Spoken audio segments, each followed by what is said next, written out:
సూర్యాపేట జిల్లాలో నకిలీ డీఎస్పీని ఎట్టకేలకు పోలీసులు అదుపులోకి తీసుకున్నారు. సూర్యాపేట జిల్లా మట్టంపల్లికి చెందిన బతుల శ్రీనివాస్ గత కొంతకాలంగా ప్రజలకు తాను డీఎస్పీ అని చెబుతూ పోలీస్, సివిల్ సప్లై పలు శాఖల్లో ఉద్యోగాలు ఇప్పిస్తానంటూ ప్రజలను బురిడీ కొట్టిస్తూ మోసాలకు పాల్పడుతున్న శ్రీనివాస్ను సూర్యాపేట పోలీసులు అదుపులోకి తీసుకున్నారు.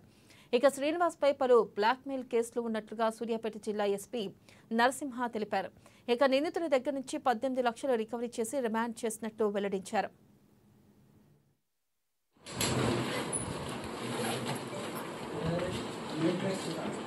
ఈరోజు ఉదయం Sri grand hotel Suryapet town నందు అనుమానాస్పదంగా తిరుగుతున్నటువంటి ఒక వ్యక్తి గురించి ఆ యాజమాన్యం వాళ్ళు మనకు ఇన్ఫర్మేషన్ ఇవ్వడం, ఇమీడియట్లీ అక్కడికి వెళ్ళి మనం ఒకరిని అప్రహెండ్ చేయడం జరిగింది. అనుమానాస్పదంగా తిరుగుతున్న వ్యక్తిని అప్రహెండ్ చేసి ఎగ్జామిన్ చేస్తున్న క్రమంలో మనకు అతని బాధితురాలు కూడా మనకు ఫిర్యాదు చేయడం జరిగింది. సో అతనిని విచారిస్తే బత్తుల శ్రీనివాసరావు మోసం చేయాలనే ఉద్దేశంతో పోలీస్ డిపార్ట్మెంట్లో, సివిల్ సప్లైస్ డిపార్ట్మెంట్లో ఉద్యోగాలు ఇప్పిస్తా అని చెప్పి వాళ్ళ దగ్గర డబ్బులు తీసుకొని మోసం చేసేటువంటి నేరస్తుని మనం పట్టుకోవడం జరిగింది. బత్తుల శ్రీనివాసరావు ఇతను నేరస్తుడిగా మనకు తేలింది.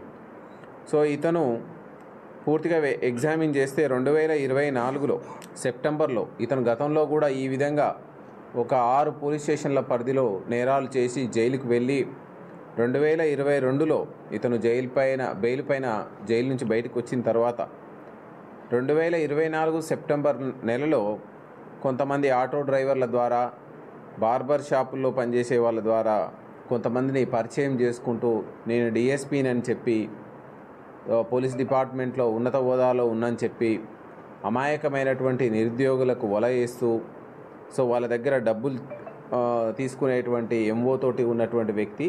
ఈ వ్యక్తికి కోదాడకు చెందినటువంటి ఒక బాధితురాలకి ఎస్ఐ ఉద్యోగం ఇప్పిస్తా అని చెప్పి 36 లక్షల రూపాయలు తీసుకోవడం జరిగింది. ఈరోజు ఉదయం